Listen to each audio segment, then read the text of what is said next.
झांसी में पंडित दीनदयाल उपाध्याय सभागार के जीर्णोद्धार के बाद इसका भव्य लोकार्पण कार्यक्रम 8 अक्टूबर को आयोजित किया गया। झांसी के सांसद अनुराग शर्मा और नगर विधायक रवि शर्मा ने इस उच्चीकृत सभागार का लोकार्पण किया। इस मौके पर झांसी के मंडलायुक्त सुभाष चंद्र शर्मा, मेयर रामतीर्थ सिंघल, डीएम आंध्र वामसी, राज्य मंत्री हरगोविंद कुशवाहा, उत्तर प्रदेश संगीत नाटक अकादमी के उप सभापति धन्नूलाल गौतम, झांसी विकास प्राधिकरण के सदस्य संजीव श्रृंगी ऋषि, सुधीर सिंह, सचिव त्रिभुवन विश्वकर्मा आदि मौजूद रहे। इसके अलावा शहर के विभिन्न सामाजिक संगठनों के प्रतिनिधि भी मौजूद रहे। शहर के अन्य जनप्रतिनिधि व विभिन्न संगठनों के लोग भी इसमें शामिल हुए। कार्यक्रम में उत्तर प्रदेश निर्माण निगम लिमिटेड के अधिकारी व ठेकेदार भी मौजूद रहे। कार्यक्रम के संचालन की जिम्मेदारी डॉक्टर नीति शास्त्री ने निभाई। कार्यक्रम में मौजूद पूर्व मंत्री रविंद्र शुक्ल ने कहा कि इस परिसर के आसपास के क्षेत्र को संरक्षित करने की पहल प्रशासन को करनी चाहिए। बहुत प्रसन्न हूँ कि मेरी उस संकल्पना को फिर से एक नया रूप मिला है। मैं स्मरण करना चाहूँगा, जब 89 में मैं विधायक हुआ तो यहाँ पर जो नाट्य क्षेत्र में काम कर रहे थे भाई सहडोली वगैरह, ये एक दिन मुझसे मिलने आए। मैं उनको स्मरण इसलिए कर रहा हूँ कि कहाँ से इसकी रचना प्रारंभ हुई। और उन्होंने कहा कि झांसी में कोई भी ऐसा सभागार नहीं है, कोई भी प्रेक्षागृह नहीं है जहाँ पर कोई गतिविधियाँ इस तरह की पूरी की जा सकें।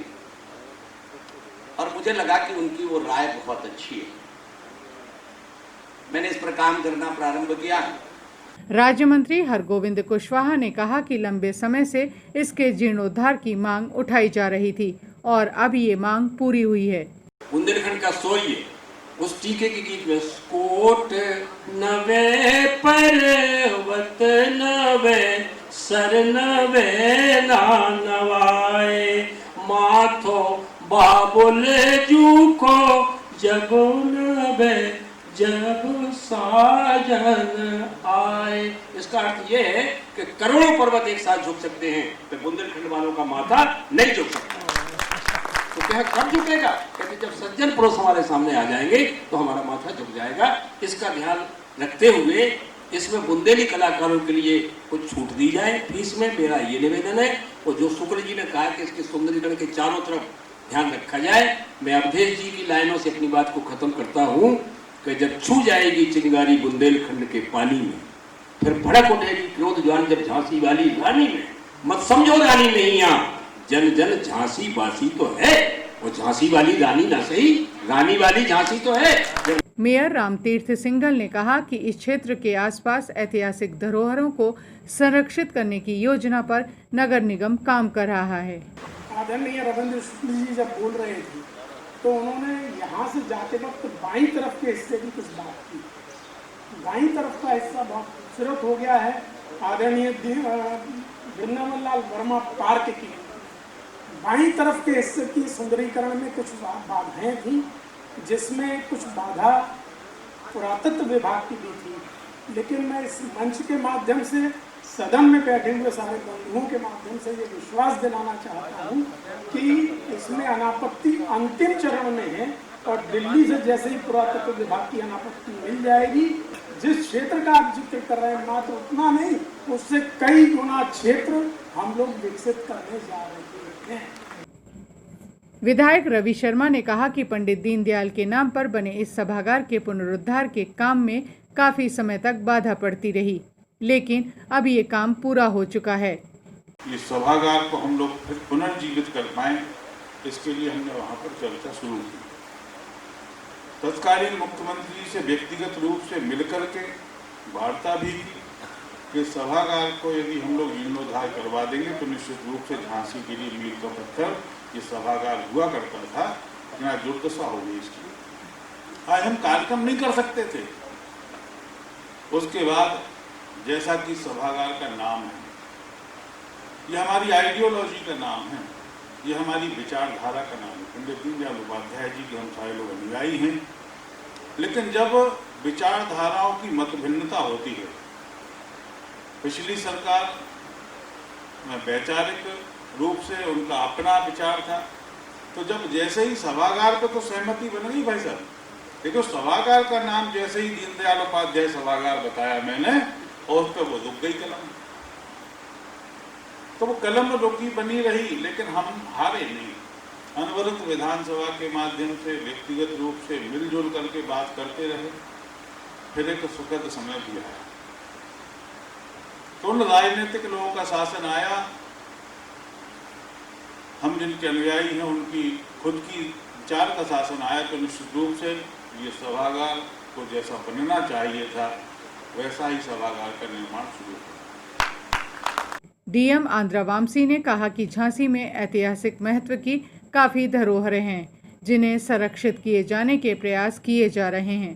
इसका जो मेंटेनेंस है रेवेन्यू मॉडल के तहत किया जाएगा, और उसमें तो जैसे हरगोविंद कुशवाहा जी ने कहा था कि बिल्कुल बुंदेलखंड की कलाकारियों के लिए तो बिल्कुल छूट है, क्योंकि ये वही एक मंच है जहाँ पे बुंदेलखंड की कला संस्कृति को हमें प्रचार करने का एक अच्छा स्रोत भी है। झांसी विकास प्राधिकरण के उपाध्यक्ष सर्वेश कुमार दीक्षित ने कहा कि ये सभागार कलाकारों के लिए काफी मददगार साबित होगा।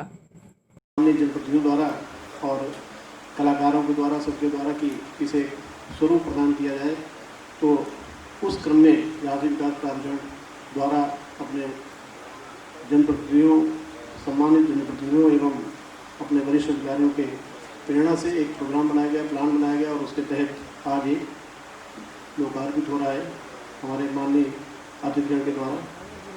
झांसी जिले की तलहटी में स्थित है, आज लोकार्पण इसका हो रहा है।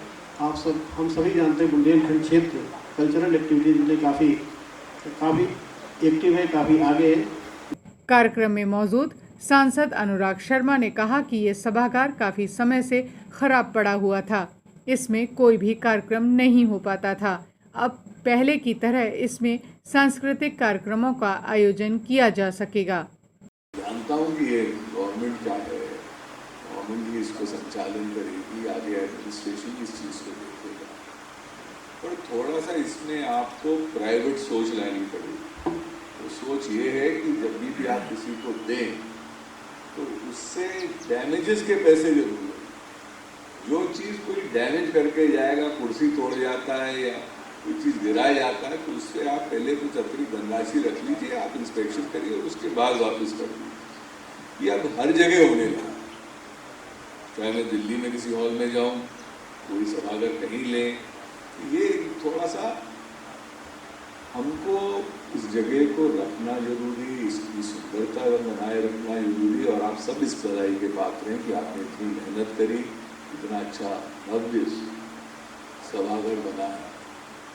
मंडलायुक्त सुभाष चंद्र शर्मा ने कहा कि इस सभागार का झांसी विकास प्राधिकरण ने जीर्णोद्धार कराया है कि इस कोरोना काल के दौरान आज हम लोगों को बड़े दिनों बाद में इस तरह का एक छोटा सा कार्यक्रम करने का सुभग संयोग मिला है, और वो भी एकात्म मानववाद के पुरोधा और अंत्योदय के जनक, जिसने गरीब से गरीब जो अंतिम, वास्तव में अंतिम पंक्ति का व्यक्ति है, उसके उदय की बात कही थी। उनके नाम पर बने हुए इस सभागार, ये आपको अर्पित करने का एक कार्यक्रम करने का मौका दिया। आप सब लोग आए, सभी को मेरा नमन। कई लोगों ने इसमें डेफिनेटली प्रयास किया होगा, माननीय सदर विधायक जी, सांसद जी ने स्वयं में प्रयास किया होगा, लेकिन एक नाम आप में से किसी ने लिया नहीं। मैं जल्दी से बहुत नाम लेता नहीं हूँ, क्योंकि हिंदुस्तान की आज़ादी की लड़ाई में पता नहीं कितने नाम ऐसे हैं जो बेनाम हैं, उनके बल पर ही हम लोग आज खुली हवा में सांस लेते हैं। बहुत लोग हैं, बहुत लोग हैं, लाखों लोग हैं जिनका नाम कहीं ढूंढने पे मिलता है, लोकल लेवल पे मिलता है। हरगोविंद कुशवाहा जी ढूंढ करके निकाल सकते हैं। ऐसे ही बहुत सारे लोगों में से एक नाम आप ही लोगों के बीच का है। आप लोगों ने कोशिश की होगी, अमृतलता श्रीवास्तव, लेकिन उसके साथ में यहाँ के पूर्व जिलाधिकारी शिव सहाय अवस्थी, उसका नाम आना चाहिए। वो लड़का इस रूप में डिजर्व करता है कि यहाँ एक सचिव जेडीए की हैसियत से जब उसके पास चार्ज था तब उसने इस प्रोजेक्ट को स्वीकृत किया। उसका नाम हम लोगों को लेना चाहिए कि हाँ, किसी ने किसी की बात मानी। तो मांग तो बहुत लोग करते हैं, कई लोगों से करते हैं, लेकिन पात्र आदमी मिल जाए तो बात अलग होती है। क्योंकि सर्वेश ने आकर के टेक ओवर किया, उसने अपनी मेहनत की, मैंने बाद में आया, मैं वामसी बाद में आया है, हम लोग सब लोग थे, लेकिन जो अधूरा काम था ये हम लोगों का दायित्व बनता है कि अधूरे कार्यों को हम लोग समय से पूरा कराएं। ये है कि हाँ, हमारे अपने अपना नजरिया रहता है कि हम एक्सपीरियंस अपने आप में बहुत काउंट करता भी है कि भाई इसको ठीक कर लीजिए, क्वालिटी ये करिए, वो करिए, वो सब यहाँ पर देखने को मिला। आज आवाज़